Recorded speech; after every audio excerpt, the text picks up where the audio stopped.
ইরানের বিরুদ্ধে প্রতিশোধমূলক হামলা কখন কিভাবে নেওয়া হবে এ নিয়ে গভীর ষড়যন্ত্রে শত্রু ইসরায়েল। ক্ষেপণাস্ত্র হামলার যে কোনো সময় জবাব দেবেন নেতানিয়াহু, এমন হুঙ্কারে রোববার আতঙ্ক ছড়িয়ে পড়ে ইরান জুড়ে। ফলে রাত ৯টা থেকে পরদিন সোমবার সকাল ৬টা পর্যন্ত ইরানের বিমানবন্দরে সব ফ্লাইট বাতিল করা হয়। এ প্রসঙ্গে ইরানের বেসামরিক বিমান চলাচল মুখপাত্র জাফর ইয়াজারালু জানান, অপারেশনাল সীমাবদ্ধতার কারণে এই ফ্লাইট স্থগিত করা হয়। সূত্র বলছে, সতর্কতার অংশ হিসেবে এ সিদ্ধান্ত নেয় দেশটির সরকার। এ নিয়ে রোববার মার্কিন সংবাদ মাধ্যম ফক্স নিউজকে সাক্ষাৎকার দিয়েছেন ইসরায়েলের প্রতিরক্ষামন্ত্রী ইয়োভ গ্যালেন্ট। বলেন, সম্ভাব্য হামলা হতে পারে ইরানের পারমাণবিক স্থাপনাগুলোয়, তবে কবে কখন সেই সময় নির্ধারণ করবে তারাই। এর আগে শনিবার ইসরায়েলি প্রধানমন্ত্রী বিনিয়ামিন নেতানিয়াহু সতর্ক করে বলেছিলেন, আত্মরক্ষা ও পাল্টা জবাব দেওয়ার অধিকার রাখে তেল আবিব।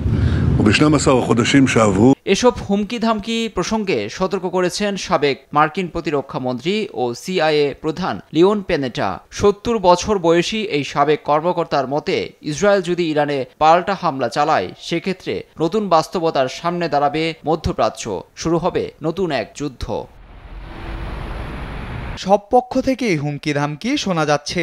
বাস্তবতাটা হচ্ছে, সামরিক পদক্ষেপ কিভাবে পরিচালিত হবে। ইসরায়েল তাদের প্রতিক্রিয়া সীমিত করতে পারবে নাকি তারা পূর্ণ শক্তি নিয়ে আঘাত হানবে, সেটিই এখন বড় প্রশ্ন। যদি নেতানিয়াহু সর্বাত্মক আক্রমণে যায়, সেক্ষেত্রে ইরানও ছেড়ে কথা বলবে না।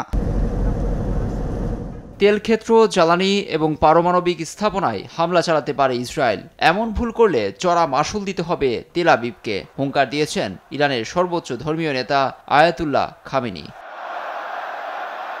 লুৎফর কবির, নিউজ ডেস্ক, দেশ টিভি।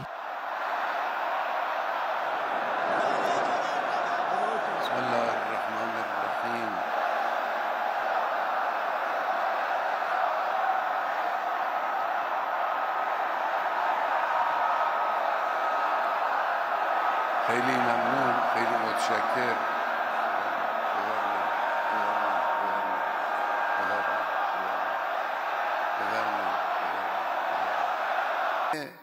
دفاعی اسلام تکلیف ما رو معلوم کرده است.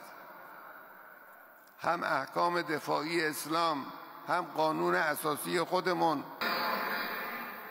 ملت فلسطین حق داره